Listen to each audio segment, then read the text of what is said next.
안녕하십니까. 신튜브 신혜식입니다. 오늘 토요일 낮에는 일을 좀 봤습니다.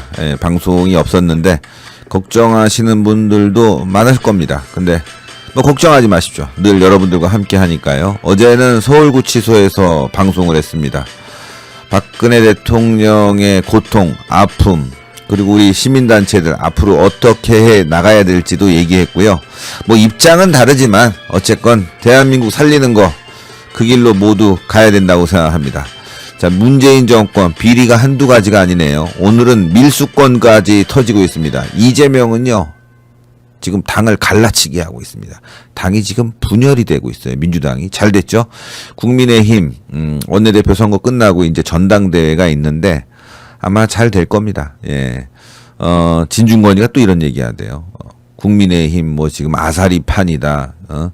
윤석열 들어가면 안 된다.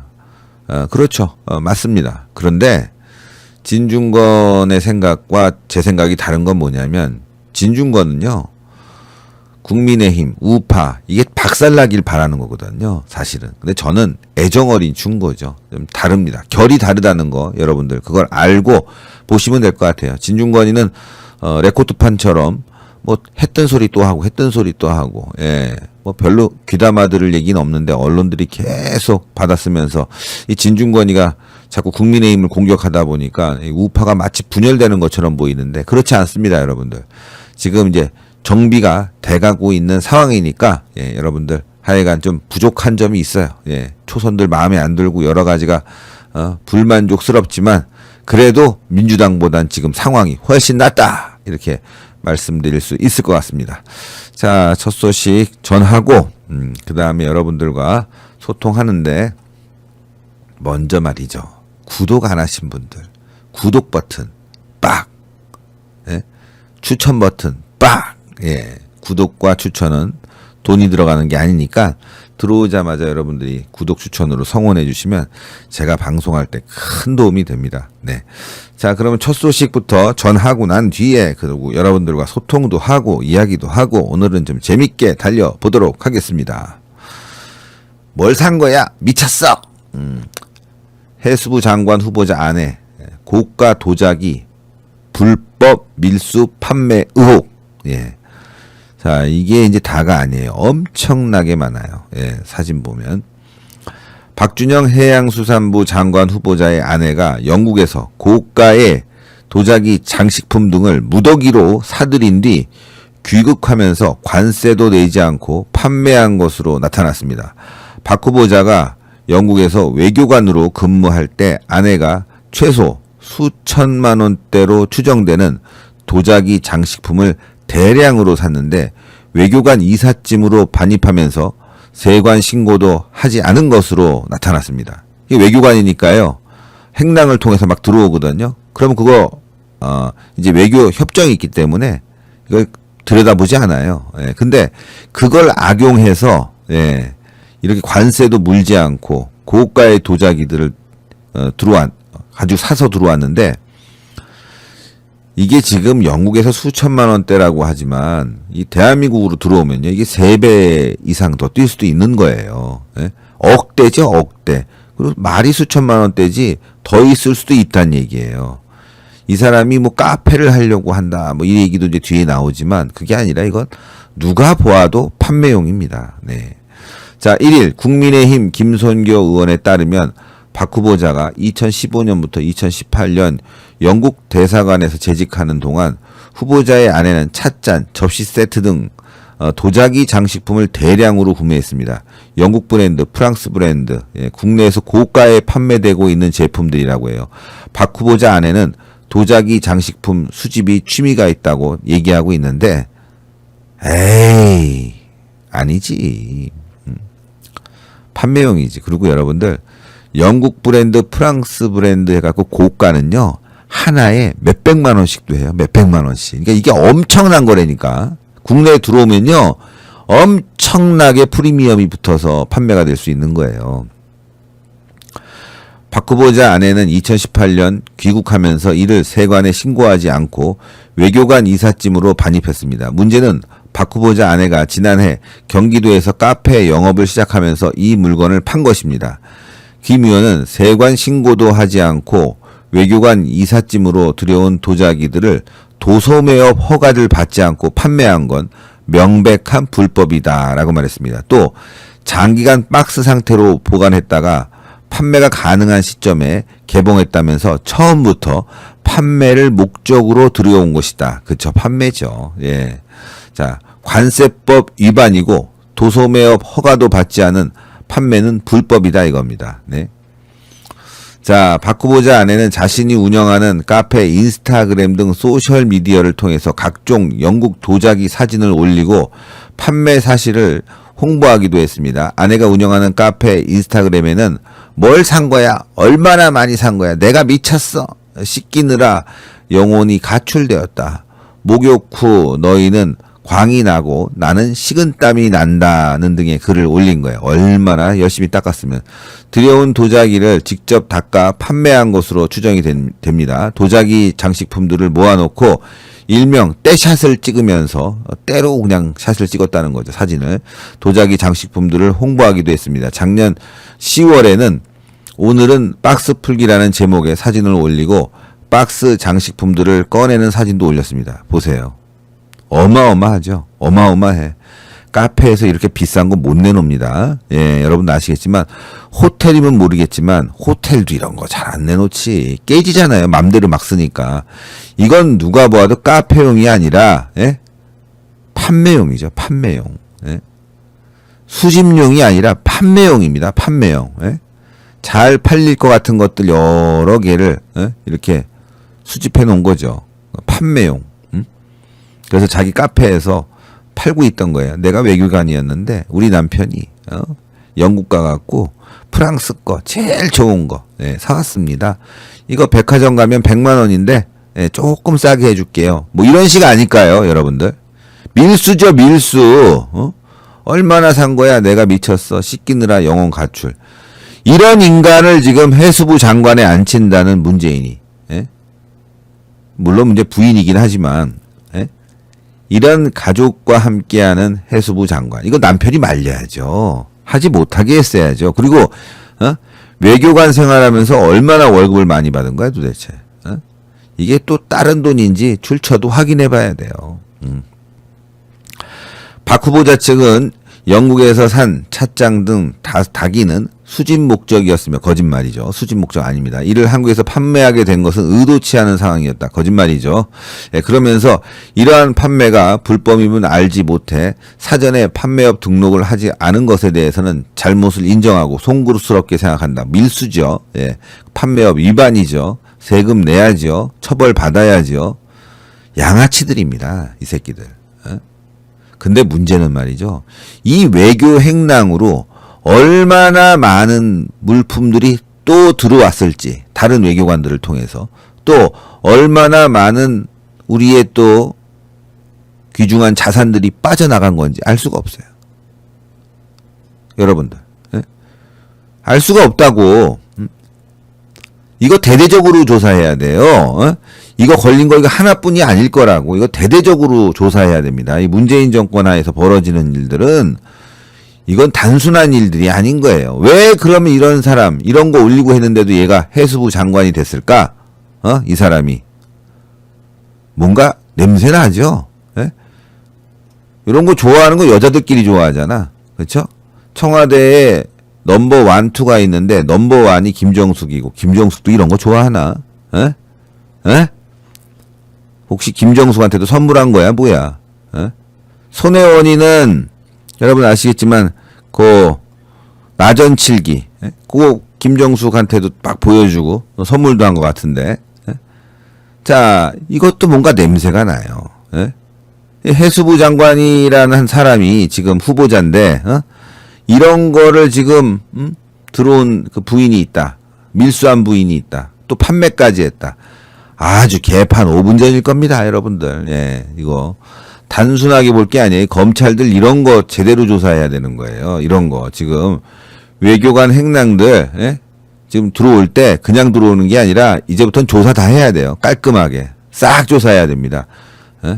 얼마나 악질적인 방법으로 밀수를 했는지 이거 대대적으로 조사할 필요가 있다. 이번 사건을 통해서 한두 건이 아닐 겁니다. 한두 건이 아닐 거예요. 여러분 생각해 보세요. 이거 관세 없이 들어오면요. 엄청난 폭리가 되는 거예요. 엄청난 폭리. 예?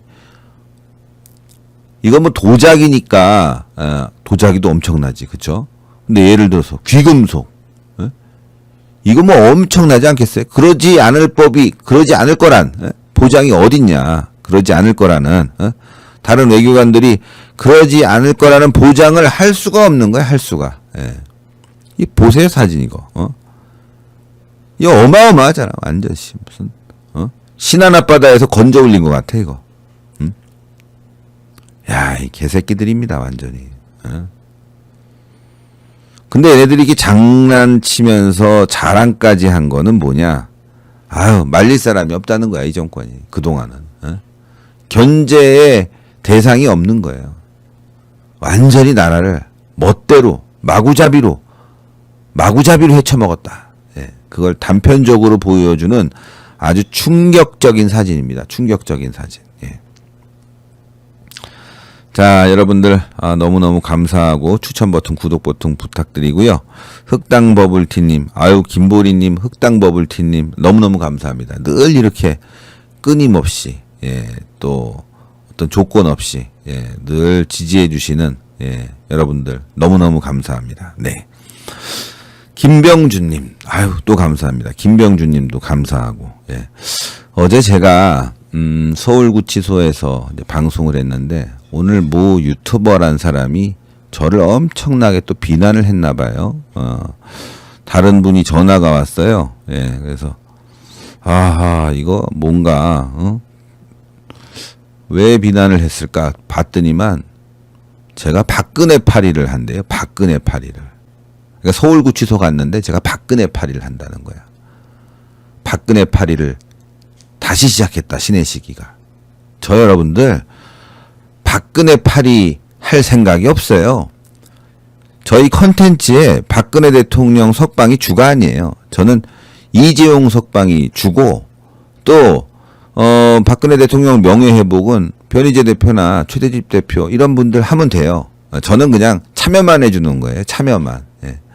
전 절대 박근혜 대통령 명예회복 또 석방 이 부분에 대해서 주도하시는 분들이 있기 때문에 제가 그 주도할 생각이 없어요. 열심히 하시라고 그래요. 질투하지 말고. 제가 무슨 박근혜 파리를 합니까? 저는 지금 목표가 빨리 대한민국 정권 교체를 통해서 그 다음에 박근혜 대통령 명예회복이지 저는 그게 우선순위가 아니라는 거예요. 다만 동지들이 하고 있기 때문에 그 부분에 있어서는 제가 도와줄 수 있는 거죠. 근데 뭐 박근혜 파리를 한다고 방송에서 개 거품을 무는데 꼭 박근혜 파리 하는 새끼들이 그래요. 자기 밖으로 뺏길까봐. 아유 한심한 놈들. 너 열심히 해 이 빙신아. 박근혜 파리 너 열심히 하라고. 나 네 밖으로 건드릴 생각이 없어요. 아유 답답한 인간들 진짜 많아요. 그래서 우리는 한 길로 갑니다. 혹시 또 어제 방송 보시고 신혜식 대표가 이제 뭐 박근혜 대통령 석방 위해서 이제 본격적으로 나서는구나 그렇게 생각하시는 분들도 있을 거예요. 근데 그거는 부차적인 겁니다. 저는 앞에 하는 동지들이 있으니까 열심히 하라고 밀어주는 거지. 저는 무조건 정권 교체를 위해서 달려갑니다. 정권 교체를 위해서. 우리 대통합과 대단합 야권 단일화 정권 교체를 위해서 달려가지. 뭐 박근혜 파리 하면서 눈물 찔찔 자고 그런 거 안 합니다. 걱정하지 마시고 박근혜 파리 하시는 분들 열심히 박근혜 파리 하세요. 제가 당신들 밖으로 뺏지 않을 테니까. 자, 타이론 우리들 TV님 감사합니다. 전략 누구 신고하시고 브로스 신고하고 구속시킵시다. 뭐 이렇게 올리셨는데 하여튼 제가 다 그전에는 고발. 그러니까 이제 저희 박차훈 기자가 고발을 통해서 이제 경찰서에다가 소장을 넣었는데 이제 제가 그냥 직접 다 경찰이 고발장이니까 우습게 보나 봐. 아예 고소장을 넣을 거니까요. 이미 넣었어요. 하나는. 브로스는 넣었고 이제 전략 다시 만들어서 넣을 거니까 걱정하지 마시고. 하여튼 계속 하고 있습니다. 자, 이재명 역이 이제 제가 또 진행을 해보겠습니다. 이재명, 와, 이거 정말 이재명이요, 여차하면 탈당도 할 수 있을 것 같아. 아주 세게 나가고 있습니다. 이재명의 전략이 저는 맞다, 이거라고 봐요. 맞다고 봐요. 근데 결론적으로 민주당의 분열을 야기시킬 겁니다. 분명히 보십시오, 이건. 자, 이재명, 김어준이 이재명 대단하다고 하지? 되게 좋아하지? 예. 자, 이재명식 친문 갈라치기 시작됐다. 어차피 2판 4판이다. 강자도 내 눈에 별로 눈에 띄지 않는다. 이 정도면 밀어붙일만 하다. 이렇게 생각한 듯하다. 이재명 경기도지사가 갈라치기에 나섰습니다. 대상은 더불어민주당 주력군인 친문재인계라고 합니다. 친문계 강성파와 온건파를 갈라놓은 후 온건파를 자기 편으로 끌어들이겠다는 의도로 읽힌다고 합니다. 강경파는 어차피 자기 편이 되지 않을 것이라고 판단했습니다. 맞아요. 자, 이재명이는 4월 20일 여의도의 한 호텔에서 열린 청소년 경비노동자 휴게시설 개선 국회 토론회에 참석해서 민주당의 권리당원이 80만 명, 그 다음에 일반 당원이 300만 명에 달하고 있는데 그중에 몇 명이나 되겠는가? 그들은 바로 전화번호 1000개만 차단하면 된다. 1000명만 차단하면 강성파 없어진다, 이 얘기죠. 자, 친문 강경파가 과잉 대표되는 측면이 있다. 과잉 반응할 필요 없다. 다분히 친문계 강경파를 겨냥한 발언입니다. 더는 이들에게 휘둘리지 않겠다는 뜻이죠. 내년 대선 본선에 앞서 당내 경선을 치러야 하는 이재명인데 감히 당내 여론을 주도하는 친문계 강경파에게 도전장을 내밀었다. 이들이 가만히 있을 리가 없죠. 곧바로 탈당을 요구하고 나섰습니다. 이재명 당에서 나가라! 친문계 강경파는 이재명이 한국토지주택공사 LH 토기 의혹을 제기했다고 의심하고 있고 이전부터 탈당을 주장해왔습니다. 이재명이 탈당할 참이었으면 갈라치기에 나서지도 않았을 것이다. 그러니까 이재명이가 나가진 않을 거란 얘기죠. 당분간은. 자, 언제 나가냐? 당 경선룰이 친문에게 유리하게 짜지면 그때 이재명도 결단을 할 거예요. 그래서 이런 구도가 될 수 있는 거죠. 민주당에서도 2명, 야권에서도 2명. 이렇게 민주당이 다자구도를 만들 수가 있어요. 근데 이거 속지 말아야 되죠. 민주당이 2명 됐으니까 우리도 다자구도로 나가면 이겨. 안 되죠. 예? 안 됩니다. 야권은 하나, 민주당은 2개로 갈라져야죠. 자, 이재명의 갈라치기 전략은 대선 주자로서 민주당 내 지위를 굳히기 위한 행보이기도 하고, 자, 이재명이는 4.7 재보궐선거 패배를 기회로 보고 있고 친문계 강경파의 독주가 국민적 반감을 불러왔다는 사실이 확인됐기 때문이다. 친문계 내에서도 자성론이 제기되는 상황이라고 합니다.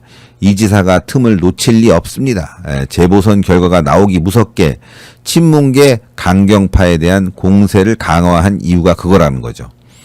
자, 이재명의 갈라치기 전략은 이슈를 매개로 합니다. 또 보수 중도의 외연 확대를 하는데 유리한 이슈를 제기하면서 친문계 강경파에게 따를래 말래 하는 식으로 선택을 강요한다고 합니다. 이 지사는 4월 20일 실거주용 1주택 또는 2주택에 대해 생필품에 준하는 보호를 해야 한다고 말했고, 사흘 후에는 매일경제와의 인터뷰에서 기업들이 자유롭게 활동하고 성장할 수 있도록 공정하고 자유로운 환경을 만들어주는 게 정부의 역할이라고 주장했습니다. 이런 발언이 앞에 그런 내용이죠. 중도, 보수를 끌어들이려고 기업 환경을 자유롭게 해줘야 된다. 이재명 씨, 당신이 있는 경기도가 그런 환경입니까? 지금? 당신이 있는 경기도가 지금 경기도에 기업들이 많아요. 삼성도 있고 LG도 있고 대기업들이 많이 분포되어 있는데 지금 그런 환경입니까? 자유로운 환경? 규제개혁 해달라고 기업들이 얼마나 많이 요구하는데 아직도 개혁된 거 하나도 없어요. 말로만 이렇게 얘기하고 있는 거지. 자, 이재명의 갈라치기 전략은 성공할까? 예단은 어렵지만 일부 성과가 나오고 있다고 합니다. 최근 민주당 권리당원 게시판에는 이재명 관련 음해글이 여러 차례 올린 당원이 제명되는 이례적인 일이 발생했대요. 민주당 권리당원 게시판은 친문계 강경파의 놀이터인데 대선 경선이 임박한 시점이라 중립적인 경선 관리 차원에서 조치한 것으로 해석할 수 있지만 이재명의 승부수가 먹힌 것으로도 볼 수 있다. 이런 얘기죠. 뭐 그럴 수도 있고 아닐 수도 있는 거예요. 예. 자, 친문계 강경파는 이재명의 갈라치기 전략에 속수무책으로 당하고 말까. 관건은 친문계 제3 후보라는 거죠. 자, 이재명에 대항할 강력한 핵심 친문계 대선 주자의 등장이야말로 반격이자 제압이다. 그를 중심으로 강철 대오를 형성할 수도 있다. 문제는 남은 시간이 짧다는 사실이라 이거죠.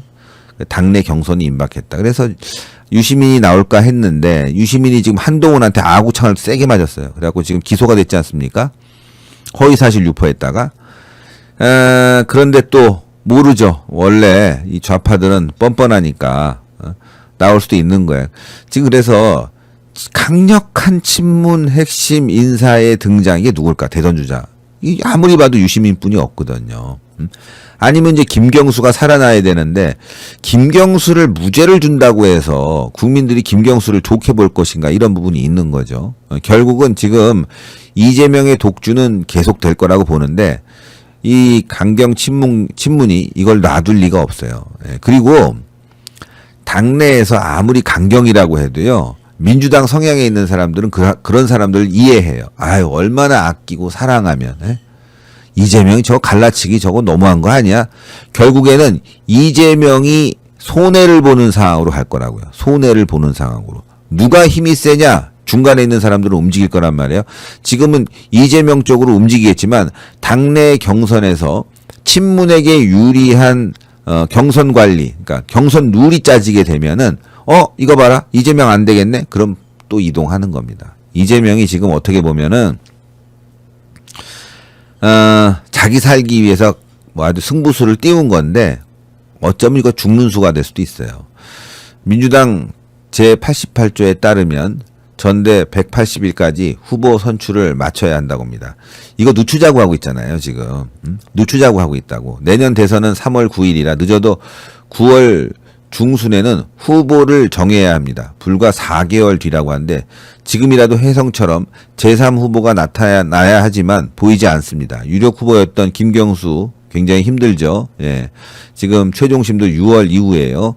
무죄 판결을 받아도 경선을 준비할 시간이 촉박하고요. 당원을 개정하자는 주장이 힘을 얻고 있습니다. 그래서 당원을 개정해하고 늦추자. 국민의힘 대선 경선 일정에 맞춰서 11월쯤으로 경선을 늦추자는 주장이 지금 나오고 있는 거예요. 분명히 이거 늦출 겁니다. 저는. 예, 분명히 늦출 거예요. 이대로 가면은 이재명을 당의 후보로 만들어줘야 되는데 이재명이 당의 후보가 되는 순간 만약에 될 일도 없겠지만 대통령이 되면 문재인 바로 깜빵행입니다. 바로 깜빵해. 왜 그러냐? 이재명은요, 정적을 놔두질 않아요. 자, 문재인이 살아있게 되면요, 친문이 계속 득세합니다. 그래서 이재명이 만약에 뭐 그럴 일 절대 없다고 생각하지만 대통령이 되면요, 친문계 작사를 위해서라도 문재인 깜빵에 쳐넣습니다. 그걸 제일 잘 알고 있을 거예요, 문재인이가. 그래서 문재인은 절대로 이재명에게 정권을 넘겨주지 않을 거예요. 절대로. 국민의힘에게 넘겨주면 넘겨줬지, 윤석열에게 주면 줬지, 절대로 이재명에겐 주지 않습니다. 이제 이게 민주당의 딜레마예요. 이게 민주당의 딜레마라고. 여러분들 역사를 한번 조금 돌아보시면요, 이명박 박근혜, 이명박 정부 때 박근혜와 엄청나게 갈등했어요. 그래서 박근혜 대통령이 야당이라는 말 들었어요. 이명박 정부 때, 야, 박근혜라는 사람은 우리 편이 아니다, 야당이다. 그래갖고 굉장히 갈등하면서, 아이, 도와주지 말자. 그냥 도와주지 말고 그냥 문재인 저 사람 돼도 된다. 이런 기류가 있었어요. 물밑에서 또 딜도 있었을 거야. 근데 그 당시에 이명박계의 핵심 좌장이라고 할 수 있는 이상득 의원이 아니다, 우리가 도와줘야 된다, 절대적으로 도와줘야 된다. 그러지 않으면 나라 망가진다. 그래서 친이계가 적극적으로 도와서 간신히 당선된 거예요, 여러분들. 간신히. 근데 그렇게 도와줬는데도 불구하고 정권 바뀌니까 바로 예? 이상득 의원 구속시켰습니다. 예? 박근혜 정부에서. MB의 형이 구속된 거야. 그러니까 MB도 엄청 진짜 짜증이 나지. 그게 아마 이제 응어리로 남아있다가 또 탄핵에 큰 걸 보지 못하고 또 탄핵에 동참하는 그런 상황이 돼버렸는데 어떻게 보면 참 역사라는 게 돌고 돌아요. 그게. 자, 그런데 지금도 마찬가지일 거라고요. 예? 만약에 이재명이 경선을 통과해서 대선 후보가 되는 순간 민주당에서 도와주지 않아요. 그리고 애초에 싹을 잘라버릴 거라고. 애초에. 예? 그리고 민주당 생각은 이거죠. 이재명이 나가든 우리 민주당의 짝대기 후보가 나가든 우리 편이 나가야 된다. 그래야 승산이 있다. 만약에 우리가 도와주지 않으면 이재명도 안 되는데 이런 생각을 갖고 있을 거라고. 지금 민주당이 그래서 지금 아마 굉장히 골치 아플 거예요. 이거 갈라지고 있는 거예요, 이게. 자, 친문의 핵심 인사는 제3후보론이 동력을 잃어가면서 범친문계 대선 주자의 움직임이 활발해졌습니다. 정세균 전 국무총리는 4월 16일 대선 출마를 위해 사퇴를 했고 지금 열심히 지금 이재명을 때리고 있습니다. 임종석도 지금 움직이나 봐요. 예, 뭐 지방정부 중심으로 남북한 교류 전기를 마련하자면서 통일 대통령 구상에 힘을 싣고 있고요. 김두관도 움직이고 있고요. 뭐 하여튼 뭐 다 움직이고 있어. 그다음에 중요한 거는 정치 비평을 하지 않겠다고 하던 유시민이 지금 움직이고 있다. 지금 등판한 실정이다. 기자들은 이제 등판했다고 보는 거지. 근데 지금 기소가 돼갖고 지금 찝찝하게 됐지만 핵심 친문계 출신 제3후보가 끝내 나타나지 않는다면 이 중 누군가를 대안으로 삼아야 한다. 이런 상황에서 친문 좌장격인 민주당 이해찬과 그리고 이재명 간의 연대설이 흘러나오기 시작했다. 문재인과 이 지사의 빅딜설도 떠도는 중이다. 친문계 제3후보가 등장하지 않는 채 이 지사 이재명이가 여권 대선주자 1위를 유지한다면 불가피한 선택일지도 모른다. 지금 이해찬하고 원래 친해요. 예, 도와주고 있는 건데 서로. 근데 친문 강경파들은요, 여러분들 거의 종교 집단이야. 자, 친문 강경파가 이 지사에게 거부감을 드러내는 이유는 하나예요. 이 지사가 대통령이 된 후 정치 보복을 할지도 모른다는 걱정 때문이다. 뭐 제가 예전부터 얘기했는데 기자들 이제 쓰는군요. 그렇죠? 정치 보복을 할지도 모른다는 걱정 때문이다. 문재인이 노무현 전 대통령처럼 퇴임 이후 불행한 일을 겪지 않을까 하는 우려다. 이는 문재인에게 한정된 사안이 아니다. 문재인의 측근 중 권력형 비리 수사 대상에 오른 이들이 모두가 연관돼 있고 이들은 이 지사가 집권한 후 법대로를 내세우며 전 정권의 시기에 비리의 칼을 대기 시작하면 처벌을 피하기 어렵다고 생각하고 있다. 자, 이해찬 전 대표는 미국 연수 중인 양정철 전 민주연구원장을 불러들였습니다. 그래서 이 사람과 짜갖고 지금 자, 이재명하고 돕자, 서로 빅딜 하자 이러는데 이거 안 돼요. 잘 안 된다고. 이 묘수가 나오기가 어려워요. 묘수가 나오기가. 친문이 이재명을 지지할 수 없는 이유 여러 가지가 있는데 그게 지난 대선 경선 때 해경궁 김씨인가요? 엄청나게 욕을 했거든. 그리고 문재인 정권이 또 그린벨트 해제하려고 하면은 이재명이 반대하고, 또 이번에 코로나 관련해서도 정부 돕지 않고 우리가 독자적으로 코로나 수입하겠다 이러면서 또 갈등하고, 또 대규모 지원책을 써야 된다. 정부에서는 이제는 선별적으로 해야 된다. 그러니까 이재명은 또 대규모로 지원해야 된다. 이러면서 계속 갈등이 있기 때문에 이게 쉽지 않고, 또 하나는 이재명 입장에서는 정권을 잡은 뒤에 빅딜 해봐야 친문이 계속 흔들 수뿐이 없으니까 그냥 문재인 날려버리고 세력을 죽여버리려고 할 거라고. 그리고 자기 세력으로 꽉 채우려고 할 거랍니다. 할 거예요. 그렇기 때문에 이 싸움은 쉽게 뭐 빅딜을 통해서 해결될 문제가 아니에요. 정치라는 게 둘이 만나서 간단히 이렇게 합의하고 끝날 일이 아니거든요. 그 세력이 있기 때문에 어려운 거예요. 안철수하고 국민의힘 이번에 서울시장 후보 단일화하고 합당한다고 그러는데 그 쉬운 것도 못하고 있지 않습니까, 여러분들? 쉽지가 않다니까요, 절대적으로. 뜻을 맞춘 사람도 합당하는 게 쉽지 않은데 뜻이 안 맞는 사람끼리 이게 제대로 되겠어요? 문제는요, 지금 나온 부분이죠. 대선 190일 전에 180일 전에 대선 후보를 낸다.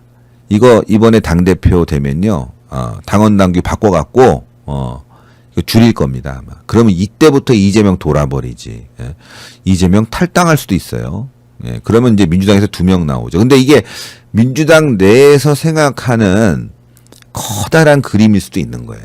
자, 민주당 이재명 나가죠. 이재명이 나가면 누구 표 갖고 오겠어요? 저런 식으로 움직이면은 반문의 기수라고 할 수 있는, 반문으로 나가는 거잖아요. 반문의 기수라고 할 수 있는 윤석열 표를 뽑아 먹을 수가 있다고.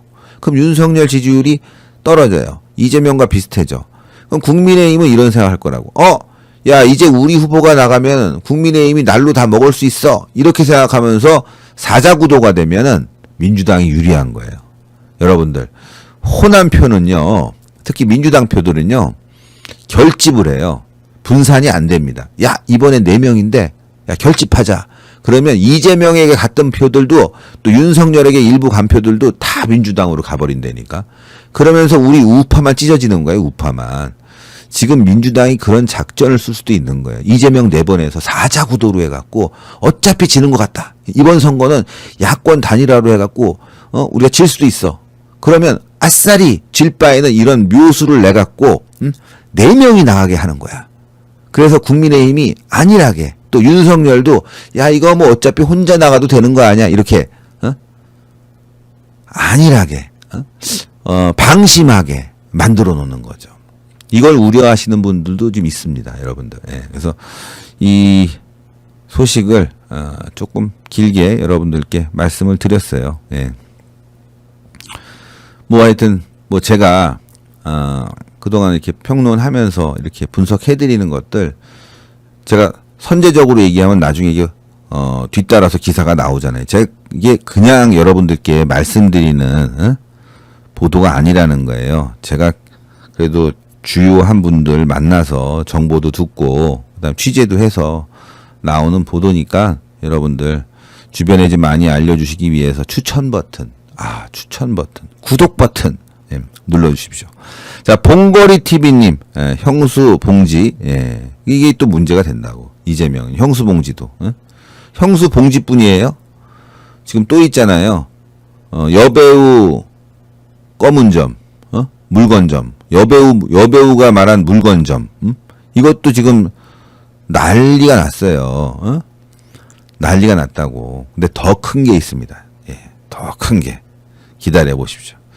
제가, 야, 이건 뭐, 터지면, 이재명은 그냥, 후루룩 한 방에 갑니다. 한 방에.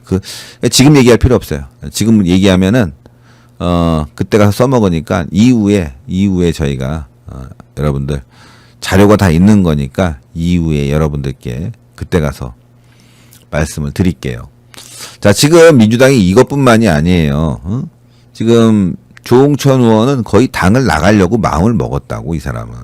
그래서 당의 쇄신파라는 사람들이 지금 탈당을 할 준비를 하고 있다. 근데 이 사람들이 누구와 손잡냐? 이재명과? 아닐 거라고. 이재명과 손잡는 게 아니라 아예 탈당해서 윤석열과 손잡을 수도 있어요. 참 정치라는 게 복잡 미묘하게 흘러가는데, 자, 이 조홍천 의원의 이 보도, 이게 문자 폭탄 이 문제로 보이지만 이게 간단한 게 아니거든요. 이 소식도 이어서 여러분들께 전달해 드리겠습니다. 아껴주죠. 당연히 지금은, 지금 얘기하면 안 되죠. 쇼킹한 겁니다.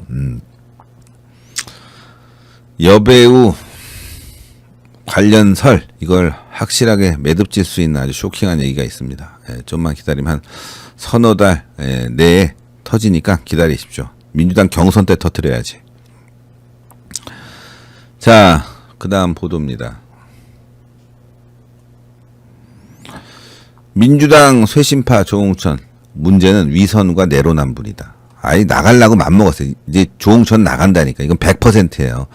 더불어민주당 내 비주류 쇄신 모임을 주도하고 있는 조홍천 더불어민주당 의원이 1일 불과 1년 사이에 민심이 우리 당에서 떠난 것은 무능과 위선, 내로남불 때문이라고 말했습니다. 조홍천 의원은 이날 페이스북에 정당 민주주의에 대하여라는 제목의 글을 올리고 국민들께서 언제부턴가 우리가 크게 유능하지 않았고 도덕적인 척 하지만 위선적이라는 것을 알고 계셨던 것 같다. 자, 이 조홍천 의원은 당대표 선거를 하루 앞둔 이날 차기 지도부를 향해서 열혈 권리 당원들의 과잉 대표되는 부분에 대해서 입장을 명확히 표명해 달라. 야, 그 노빠들 나한테 문자 보내고 욕지랄 하는데 니네들 대표 나오는 사람들 이 당원들 이지랄 떠는 거 니네들이 입장을 내야 될 거 아니야 이 얘기죠.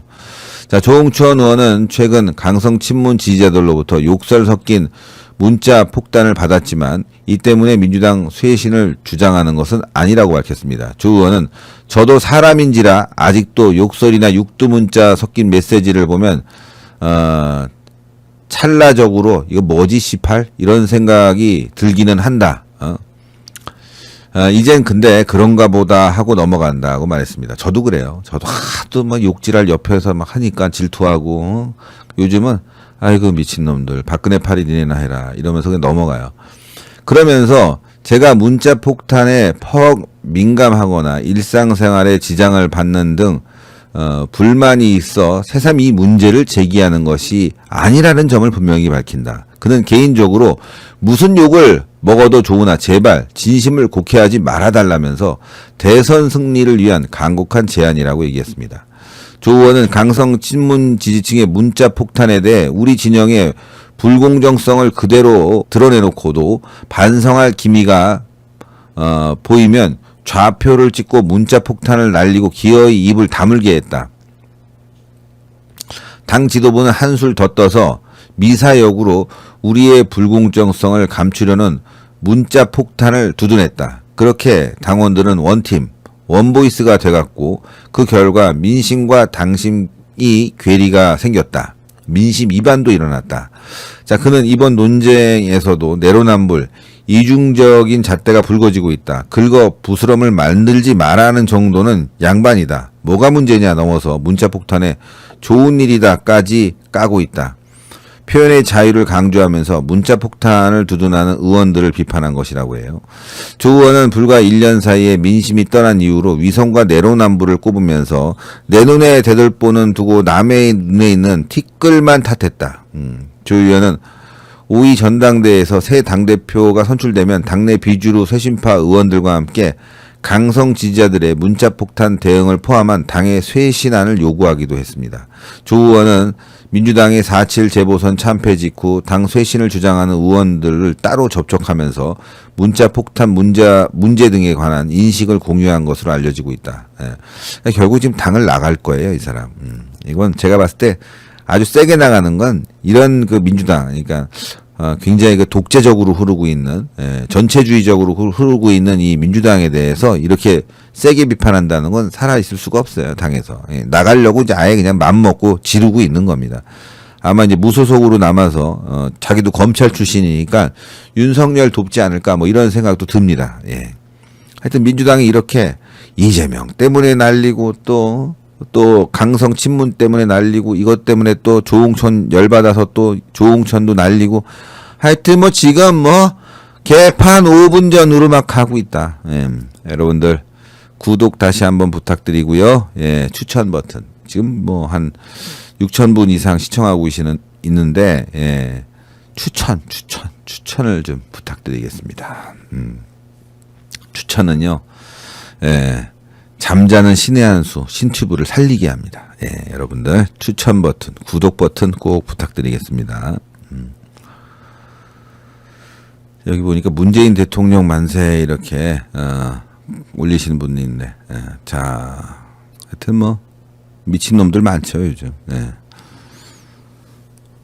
동네에서 만약에 그러면 이제 동네 지나가는 사람들한테 특히 20대들한테 맞아 죽어요. 문재인 만세 그랬다가 손 다 잘린다고.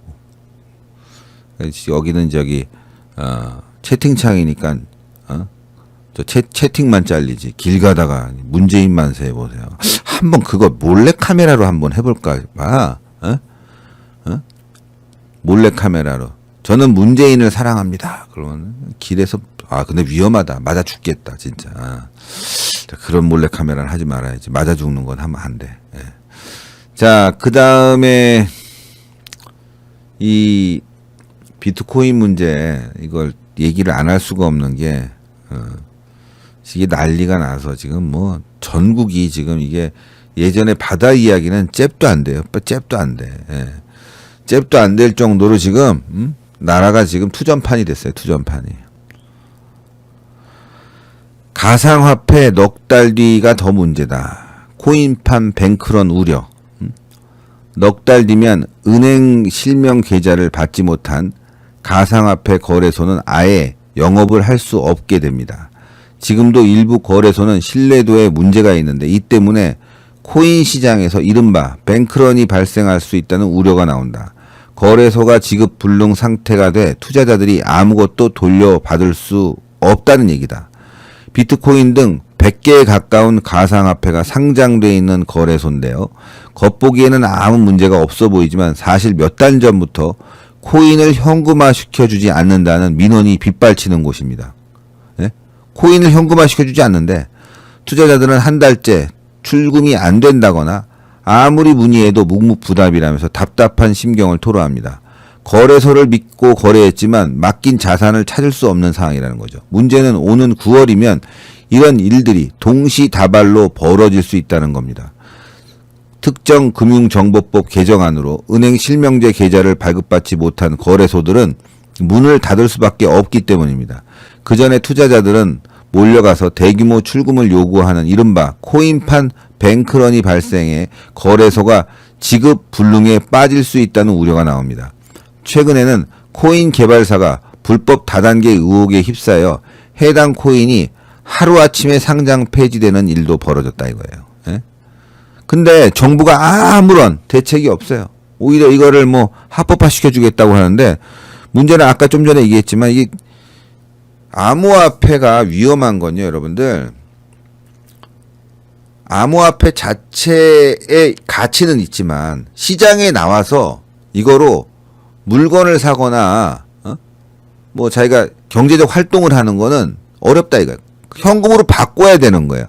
비트코인 이거 좋아. 뭐 7천만 원짜리야. 이거 갖고 예를 들어서 담배 한 갑 못 사요. 뭐 커피 한 잔 못 사 먹어요. 근데 커피를 사 먹고 싶어도 결제를 하면 그 다음 날 가서 결제가 돼. 워낙 많이 발행한 데다가 이게 서로의 그 지갑이라고 하죠. 비트코인 하나가 다 정보를 공유하니까 이 정보를 공유하는 시간이 있어요. 이게 워낙 많아져 갖고 이제는 하루 걸린다는 거야. 그걸 빨리 하려면은 그걸 이제 수수료를 지급을 해야 돼요. 커피는 3,000원, 5,000원인데 수수료는 3만 원이야. 그러니까 커피를 빨리 먹고 싶으면은 33,000원을 내야 되는 거예요. 이게 어이가 없는 거죠. 그래서 금융 전문가들은 이 가상화폐를 미래의 화폐 수단으로 보지 않고 있어요. 이걸 국민들에게 알려줘야 되는데 지금 이 정권이 뭐에 홀렸는지 아니면 같이 해먹고 있는지 가상화폐를 지금 엄청나게 지금 발행을 하고 거기에 또 투기꾼도 몰리고 사기꾼도 몰리고 난리가 났어요. 지금 그래도 전 세계적인 그 가상화폐는 뭐 이더리움도 있고 그다음 비트코인도 있고 뭐 이런 몇 가지가 있어요. 예. 뭐 여러분들 뭐 여기 알트코인이라고 나오는데 그건 이제 비트코인 이외의 코인들을 얘기하는데 지금 시장에 있는 코인이 300개라고 하잖아요. 그 중에 한 60% 상당수가 국내에서 만들어진 코인이에요, 여러분들. 상당수가. 얼마 전에 법무장관 박범계의 그 참모진 하나가 법무부 참모진 하나가 이 상장 비트코인 상장소로 변호사로 그 좋은 자리를 그만두고 변호사로 갔다는 거 아니에요? 좀 수상하지 않습니까? 예? 근데 지금 이렇게 9월 달이면 뱅크런 사태가 코인발 뱅크런 사태가 일어나고 또 이 국내에 있는 검증되지 않은 이 비트코인들, 심지어는 그 다단계형 비트코인들까지 엄청나게 투자한 사람들이 많다. 이게 폭탄 돌리기. 외국인들은 그거 사지도 않아요. 잡코인이라고 사지도 않는다. 근데 국내에서 젊은 학생들, 주부들, 그리고 미래에 뭐 예를 들어서 집을 살려고 했는데 이제 포기해갖고, 정말 그거 갖고 비트코인으로 뭔가 한번 일확천금 노려보려고 하는 그런 직장인들, 이런 사람들이 아니 뭐 내가 비트코인 어떻게 사? 비싸갖고 6천만 원, 7천만 원 하니까 그 잡코인들 이런 거를 사갖고 지금 투기를 하고 있는 거야. 서로 돌려가면서 내가 100만 원에 샀다? 그럼 이 100만 원을 누구에겐가는 110만 원에 던져야 돼. 그리고 빠져나와. 그럼 110만 원에 산 사람들은 이걸 또 좋게 얘기해서 120만 원에 팔아야 돼. 이런 식으로 지금 계속 폭탄을 돌리고 있어요. 폭탄을. 이거 터지면요. 그 다음에 경제적인 후폭풍이 어마어마할 거예요. 예. 이게 저기 예전에 있던 바다 이야기는 잽도 안 돼요. 잽도 안 돼. 자살자가 아마 한강에 떠다닐 겁니다. 예. 내가 깜짝 놀랐어요. 요즘 젊은 애들 다 비트코인해. 제가 만난 사람들 10명 중에 3, 4명이 비트코인을 해. 어떤 할머니도 비트코인을 한대. 그럼 제가 물어봤어. 비트코인이 뭔지 아세요? 가상화폐가 뭔지 아세요? 몰라. 몰라. 그래서 돈 따셨어요? 버셨어요? 그랬더니 막, 아유, 자꾸 인데. 자기가 사면 떨어지고, 팔면 올라가고. 너무너무, 가상화폐에 대한 개념도 모르는 사람들이 엄청나게 투자했는데, 또 가상화폐 거래소가 100개라고 그러잖아요, 여러분들? 지금 나왔잖아. 돈을 넣었는데 돈을 안 주는 거야. 환전을 안 시켜주고 있어. 자기가 지갑은 있는데 이거 돈으로 바꿔달라니까 안 바꿔줘. 왜 그러겠어요? 도망치려고 준비 중이지, 지금. 이미 돈 다 빼놓고 도망치려고 준비 중인 데가 한두 군데가 아닐 거라고. 다음, 지금, 4달 후? 예. 아마, 한강에, 예, 엄청난 사람들이 지금 뛰어가기 일보 직전에 와 있어요, 이것도 지금 대선에 영향을 줄 거다, 이 비트코인도. 예? 여러분들, 이거 좀 오늘은 이 내용을 좀 함께 보셨으면 좋을 것 같아요. 청원 내용 관리자님 부탁드립니다. 아래 글 다 읽으시면 아시겠지만 순수하게 가상화폐로 무너지는 국가 경제를 우려하는 마음에 적은 글입니다. 무슨 의도로 이 글만 보면 자꾸 지우는지 모르겠지만 자꾸 지운대요, 이거를 지우는지 모르겠지만 상당수 많은 분들이 이 글을 보고 가상화폐의 위험성과 거짓을 알게 되어 고맙다는 말을 하셨습니다. 이 글을 계속 지우는 건 정부가 가상화폐 투기를 방조, 조작 내지 권장하고 있다는 결론밖에 없네요. 부디 지우지 마세요. 자, 일단 블록체인의 가치 보안성. 일단 블록체인은 전체의 데이터를 나눠 갖는 단위 정도로 설명하는 게 간편해졌습니다. 블록을 모아서 연쇄 구조를 이룬다는 의미로 체인을 붙여 블록체인이라 명명되었습니다. 전체 데이터가 거래 기록이 될 경우 코인으로 활용될 가능성이 일단은 있습니다. 어째서 이런 구조를 만들었는가? 서버 해킹을 생각해 보시면 압니다. 데이터가 특정 위치에 있으면 즉 중앙 집권적이라 거기만 뚫으면 되는 거죠. 블록체인을 뚫으려면 이론적으로는 모든 블록을 뚫어야 됩니다. 그러니까 여러 군데 블록체인이 연결돼 있으니까 그걸 다 해킹을 해야 되는데 사실상 불가능하다 이거죠.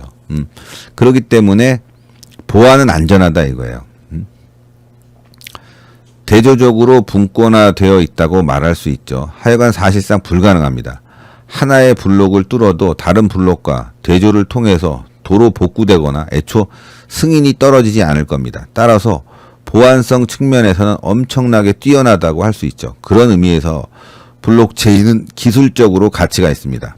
자, 비트코인은 퍼블릭 블록체인, 즉 거래 중과 장부 기록을 기관이 아닌 개인들에게 분산하는 탈중앙화 기술에 기반을 둡니다. 그리고 사람들에게 블록체인 방식을 사용하는 암호화폐의 장점이 무엇이냐고 물어보면 탈중앙화에 따른 보안성, 송금제도, 제로에 가까운 수수료를 이야기합니다. 빠른 송금 속도, 제로에 가까운 수수료 뭐 이런 건데 이게 지금 될 수 있느냐 이거예요. 현재는 어떤가요? 빠른 송금 속도, 제로에 가까운 수수료가 장점이라던 비트코인이 현재는 엄청난 거래 지연과 미승인 문제로 몸살입니다. 한 번 거래에 붙는 수수료는 작년 말 기준으로 28달러, 우리 돈으로 3만 원이나 넘습니다. 일상에서 결제용으로 쓰거나 소액 거래하기에는 불가능한 수수료죠. 평균보다 수수료를 높게 선택해야지만이 그나마 거래 승인이 앞당겨지고 아니면 기약 없이 기다리거나 미승인이 납니다. 이러한 문제들은 왜 발생할까요? 문제의 근본은 바로 블록체인 기술 그 자체입니다. 중앙 통제 방식 대신에 여러 개인들에게 인증 기능과 장부 기록을 분산하여 탈중앙화와 보안을 획득한다는 퍼블릭 블록체인 기술의 패러다임이 바로 이런 분산 때문에 엄청난 비효율성도 함께 획득하게 되는 거죠. 그러니까 비효율성이다. 이거 서로 나눠 있으니까 이게 데이터를 다 계산해야 되니까 결제가 힘들어진다 이거예요. 뭐 이런 건 좀 어려운 얘기인데, 그러니까 결국은 뭐냐? 우리가 카드 있잖아요. 카드를 갖고 와서 결제하면 딱 결제가 돼요. 그렇죠? 동시에 수백만 건도 처리할 수 있다고 1초 안에. 근데 블록체인은 결제하려고 하면 아까도 얘기했죠. 여러 사람이 집중적으로 들어오다 보면은 아까 얘기했잖아요. 수수료가 높아지고 전기료를 많이 잡아먹고 그리고 시간이 지연되고 화폐로서의 기능이 없는 거예요. 또 이러한 퍼블릭 블록체인 기반한 암호화폐는 비교적 소수의 사람들이 이용할 때, 작은 사람들이 이용할 때는 큰 문제가 없지만 사람들이 많이 이용을 하고 가격이 상승하게 되면 이야기가 달라집니다. 우선 채굴을 통해서 얻을 수 있는 기대 수익이 높아지면 자본주의 세계에선 돈이 벌린다고 하니 당연히 더 많은 채굴자들이 달려듭니다. 비트코인 생태계가 커질수록 보안성을 점점 올려야 되는데 유지 비용이 가급적으로 늘어납니다. 기하급수적으로. 그리고 이러한 비효율성은 점점 극악으로 치달아 엄청난 에너지 낭비 문제가 발생합니다. 결국 현재 비트코인 거래는 단 한 건에 한 가족이 비트코인 거래가 한 건 하는데 한 가족이 한 달간 사용할 수 있는 전기량이 소모되는 지경에 이르렀습니다. 비교적 전기값이 싼 우리나라는 4인 가족 한 달 평균 전기료 기준으로 하더라도 5만 원이 조금 넘는 가격이고 비트코인이 초당 처리할 수 있는 최대 건이 하루 7건이래요. 하루 처리량이 60만에서 70만 건에 불과한데 이를 위해서 덴마크 전체 전력의 소모량이 소비되고 있는 현실이다. 그러니까 비트코인 처리하려고 덴마크 전체의 전기 전력량이 소모된다는데 지금 이거보다 더 늘어났다는 거죠. 엄청나게. 그리고 이들 채굴장 대부분은 중국에 밀집되어 있고 현재 81%를 차지하고 있는데 이들의 전기값이 특히 싼 지역, 질이 나쁜 싸구려 석탄으로 발전하는 곳에서 몰려있다. 엄청난 공해와 온난화 가스 발생 요인이 된다. 결과적으로 비트코인은 온난화와 미세먼지 발생에 크게 기여를 하고 있다. 게다가 신규 거래가 발생할 때마다 추가되는 블록들이 모두 체인으로 엮이면서 시간이 갈수록 기하급수적으로 늘어나는 거래 장부를 모든 그러니까 기록하는 그 노드에다가 재전송하여 동기화시켜야 하니 가면 갈수록 고용량과 네트워크 부하가 증가할 수밖에 없는 구조다. 여기에 비트코인 가격이 꾸준히 상승한다면 더 많은 채굴자들이 뛰어들어서 에너지는 점점 낭비될 것이다. 여기 이 사람이 얘기한 거는 에너지 소비가 많다. 그 다음에 지급 보증의 문제. 게다가 아무도 지급 보증을 해주지 않는 데다 달러도 애초에 금융본위제로 시작했습니다. 나중에 경제 규모가 커지고 미국 정부가 신뢰도가 높아지면서 지금처럼 된 거지. 혹시 미래에 블록체인을 이용한 전자화폐가 보편적인 거래 수단이 될 수도 있을 거지만 하지만 그게 지금 거래되는 코인일 수 없다. 왜냐? 너무 느리다. 그리고 보증도 안 되고 있다. 그러니까 나중에 이거 잃어버리면 아무도 책임 안 진다는 거예요. 예? 한 번만 냉정하게 생각해서 들여다보면 정말 불안정하고 보호받을 수도 없고 실체도 없는 자산에 투기하고 있다는 생각이 들 겁니다. 탈중앙화를 외치는 분들은 지금 경제가 탈중앙화할 이유가 하나도 없는데 왜 해야만 할까요? 거기다 탈중앙화를 한다고 해도 탈중앙화 수단으로 전체 물량의 대부분을 상위 4에서 5%가 독점하고 있는 가상화폐를 이용할 이유가 하나도 없죠. 지금처럼 가상화폐가 개인 간이 아니라 거래소를 통해서 99% 거래되고 있는데 이게 탈중앙화일까요? 거래소는요, 왜 이렇게 빠르냐면 걔네들이 장부에다 거래하는 거야. 이게 실제로 거래되는 게 아니라 지갑에 들어오는 게 아니라. 아까 뭐 제대로 주지도 못하고 있잖아요, 얘네들이. 그래서 여기도 보면 거래소에서는 엄청난 건의 거래가 생기고 있는데 어떻게 그러면 과부하가 일어나지 않고 거래할 수가 있는가요? 간단히 말하자면 거래소는 거래자들에게 진짜 코인을 주고받도록 하는 것이 아니라 자기들 장부에 달아놓는 거죠. 거기서 상당히 실소가 나오는데 블록체인의 기술 자체가 헛개비로 만드는 내지 그 한계를 우회한 겁니다. 분산 처리하려면 너무나 오랜 시간이 걸리니까 거래소가 중앙 처리한다. 솔직히 어처구니가 없습니다.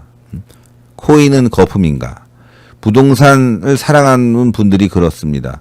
똥값 떼고도 남는다. 코인은 무형이죠. 남을 게 하나도 없습니다. 물론 약품 처리한 천조가리, 즉 지폐도 남는 게 없죠. 그럼에도 불구하고 증서는 가치를 갖는 이유가 발생하니 그 가치를 보증하기 때문입니다. 가치가 발생하는 이유는 그 가치를 보증하기 때문입니다. 국가가. 사기업이 발행한 주식, 채권도 그 가치를 책임질 사기업의 신용도에 따라서 가치가 보증되는 것이죠. 특히 화폐는 국가가 보증합니다. 이에 반해서 코인의 가치는 호가만 보증하고 있다. 마찬가지로 부동산, 그러니까 누구 부르는 가격만 있다는 거죠. 예. 마찬가지로 부동산이나 주식, 튤립, 거품이 끼었을 때 적에도 호가가 보증해줬죠. 코인이 실제 일상 거래에서 상용화가 어려운 상황이라 그 가치는 거래소의 호가에만 의존할 뿐이 없습니다. 거래소에 참여한 분들이 주고받으며 매매 차익 또는 매매 차손이 발생하는 것인데 결과적으로 거품이 꺼지는 시기에 그간 누적된 매매 순차익이 마지막 코인을 보유한 사람의 매입가가 될 것입니다. 그 액수의 거의 대부분이 휴지가 될 겁니다. 아주 위험하다는 거예요. 아주. 예? 예. 제가 뭐 이거 좀 길게 했네. 관심 있는 분들이 있을까봐. 근데 여러분들 하실 분들 하세요. 하실 분들 하세요. 돈 많으신 분들 하세요. 예. 돈 많으신 분들 여유 자금으로 타이밍 봐서 할 수는 있겠는데 이거 지금 너무 심각해요. 이건 진짜 바다 이야기는 게임장에 가서 해야 되는데 비트코인은 집에서 하잖아. 하루 종일 얘네들이 장을 쉬질 않아요. 24시간 장이 돌아간다고. 그러니까 잠자다가도 떨어질까봐 그거 봐야 된다고. 주식은 내시면 끝나잖아요. 그리고 토일 안 하잖아. 그거 없어. 하루 종일 해. 그러니까 잠도 못 자죠. 예? 잠은 떨어질까봐. 인생 패가망신하는 길로 가는 거야. 예? 물론 그 중에 몇몇 돈 벌었다는 애들 얘기 듣는데 걔네들도 그 거짓말일 가능성이 있어요. 그거 자꾸 뿌려갖고 지네들이 손해본 거 복구하려고. 그러니까 마지막에 쥐는 사람, 마지막에 그 가격에 쥐고 무너진 사람은 이제 돌릴 수가 없는 겁니다. 예? 그래서 좀 너무너무 심각해지고 있어서 이게 거의 바다 이야기 수준으로 가는 것 같아서 이걸 좀 말씀을 드렸고 진짜 하고 싶은 분들은 내가 재미삼아도 웬만하면 안 했으면 좋겠는데 이 할머니들까지 한다니까 이제.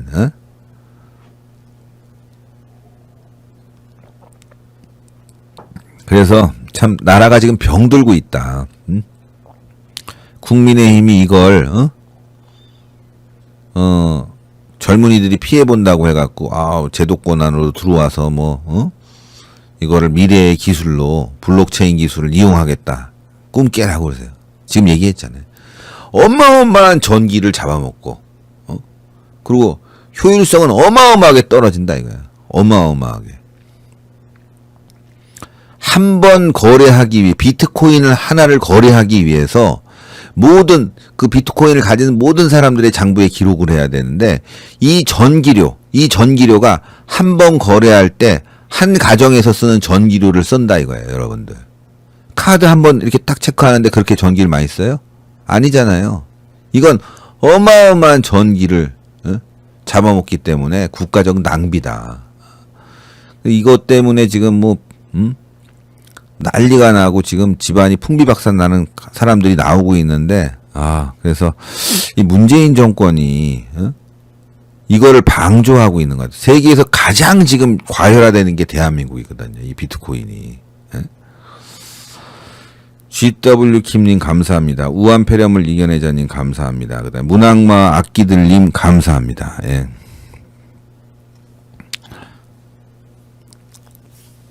제 말은 진짜예요. 예, 비트코인 채굴부터 사용부터 어마어마하게 전기를 쓰고 있기 때문에 이게 지금 중국에서 가장 많이 채굴하거든요. 중국에서 채굴하는데 중국은 그거 금지했어요. 어디다 파냐 중국 애들이. 지금 비트코인으로 환치기 해갖고 대한민국 부동산 산다고. 이게 완전히 지금 나라가 아닌 게 돼버렸어요. 지금 중국 애들이 비트코인으로 장난치고 채굴하고 그거 대한민국에 와갖고 환치기해서 부동산 사고, 그리고 북한에서 해킹해갖고 또 북한에서 갖고 있다고. 드래곤플라이님, 북한이 제재를 피하기 위해 비트코인 열심히 하는 것 같아요. 한국과 일본의 비트코인 거래소가 북한에 해킹 당한 적도 있죠. 그러니까 북한도 지금 비트코인 많이 갖고 있어요. 이거 북한이 김정은이 비트코인으로 무슨 짓을 할지도 몰라요. 이것도 북한 체제가 유지되는 거지 결국은 비트코인 때문에. 앨런 머스크 이 인간 이거 완전 개사기꾼 이거. 진짜 큰일 났어요. 뭐 다니던 직장 그만두고 비트코인 한다는 사람도 있고. 참 난리도 아니네 비트코인에. 그래서 제가 좀 조심하라고, 뭐 제가 비트코인의 전문가는 아니에요. 그런데 나온 기사라든가 참고될 만한 부분들을 설명해 드린 건데, 잘 참고하시라고, 간략하게 말씀드린 거니까요. 여러분들, 이거 하지 말라고 그래도 자꾸 하시는 분들이 있는데, 돈 많은 분들, 그냥 내 돈 버렸다 생각하고 하시는 건 몰라도 일반인들이 괜히 뛰어들지 마세요. 다른 일을 못 합니다. 이거 갖고 돈 벌 수 있지만, 그렇게 번 돈이 오래 갈까 그런 생각도 들고, 또 돈 벌어서 그 돈 쓰면 다시 비트코인에서 결국엔 망할 거라 이거죠. 지금 청년들이 다 이거 하고, 제 아들한테 물어봤더니만 저희 아들만 안 하고 주변 다 한대. 모이면 매일 비트코인 얘기하고 아니면 주식 얘기하고 이런다는 거야. 지금 나라가 지금 개판 5분 전이 됐어요.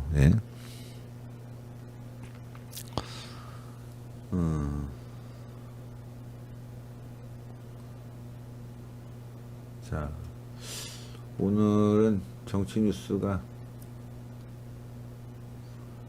대부분 다 좀 전해드린 것 같습니다. 대부분 다 전해드린 것 같고, 그래서 오늘은 이렇게 좀 마무리를 하고요, 여러분들. 뒤에 이제 비트코인 소식까지 좀, 그쵸. 좀, 제가 얘기한 걸 좀 이해하시는 분들도 계시나요? 모르는 분도 있을 것 같고, 간단히 좀 설명을 하면, 이런 거죠. 비트코인이 1기가짜리인데 여기 하나가 있으면 요게 장부예요. 또 비트코인이 하나 생기면 요게 또 장부가 하나 생긴 거지. 그러면 여기에 있는 이 사람의 정보하고 이 사람의 정보하고 거래 장부가 있는 거예요. 얘를 해킹한다고 하면 얘까지 해킹을 해야 돼. 근데 이게 4개가 되면 4개를 해킹해야지. 100개가 있으면 100개를 다 해킹을 해야 되는데 그게 블록체인 기술이라는 거예요. 하나를 사용하면은 나머지 4개에 뭐 9개에 다 기록이 되는 거야. 정보를 공유하니까. 근데 이게 뭐 몇백 개 단위, 몇천 개 단위면 쉽게 되겠죠. 그렇게 해서 정보를 공유해서 쉽게 해킹도 안 되고 잘 사용을 할 텐데, 이게 수백만 개의 단위가 되면 어떻게 되겠어요? 모든 정보를 기록해야 될 거 아니냐고, 여기다가. 근데 그걸 기록할 때 전기료가 또 엄청 들 거고. 이제 100만 개가 됐다, 1000만 개가 되면 그거 암호화 코드를 더 어렵게 만들어야 되잖아. 그걸 만들어내는데 또 전기료가 들어가고. 그렇게 해서 뭐 몇백만 개가 됐다, 몇천만 개가 됐다, 그러면 뭐 몇억 개가 됐다. 하나 거래안에 다 체인화돼 있으니까, 이 사람이 가서 결제 딱 하면 나머지를 다 정리를 해야 되니까, 이게 어마어마하게 시간도 걸리고, 또, 전기료도 잡아먹는다. 이렇게 쉽게, 뭐 이해 못 하시는 분들이 있으니까, 근데 이거 아주 악질적으로 합니다. 지금 대한민국에서는. 예, 여러분들. 제가 이거 좀 사기 방법을 알려드릴게요. 요거는, 좀 참고삼아 말씀드리는데, 비트코인 같은 경우는 그래도 초기에 정직하게 만들어진 거예요. 정직하게. 숫자가 이 정도만큼만, 발행될 수 있다라고 딱 정해놓고 만든 건데, 지금 일부 코인들은 숫자가 무한정이에요. 무한정. 그리고 이거를 지금 채굴이라는 보상 방식으로 코인을 줬는데, 과거에는 아예 그냥 처음부터 수천만 개를 갖다 만들 수도 있어요. 처음부터 짜갖고 알고리즘을 짜서. 자, 그러면 수천만 개를 가지고 그 시장에 다 내놓냐? 아니죠. 자기가. 그래서 아까 4%, 상위 4%에서 5%가 갖고 있다고 하잖아요. 이걸 채굴한 사람들이 대부분의 양을 갖고 있다고. 그리고 일부만 시장에 뿌린 거야. 그 일부 시장에서 막 올라갔다 내려갔다 올라갔다 내려갔다 하죠.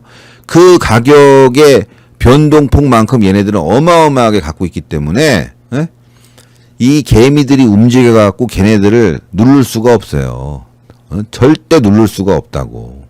걔네들이 움직이면 떨어졌다 올라갔다 하는 게, 이 가격인데 내가 더 시장에 뿌린다. 그럼 가격이 내려가겠죠? 그럼 걔는 뿌려서도 그동안에 공짜로 만들어 놓은 거기 때문에 계속 그 가치를 유지할 수 있다니까. 당하는 사람들은 서민뿐이 없어요, 여러분들. 사기꾼들, 게다가 또 대한민국의 사기꾼들이 다단계 회사들이 요즘 비트코인 한다는 거 아니에요. 다단계가 나쁜 건 아니죠. 정직하게 하는 회사들도 있는데, 사기꾼들이 지금 비트코인 해갖고, 가상화폐 해갖고,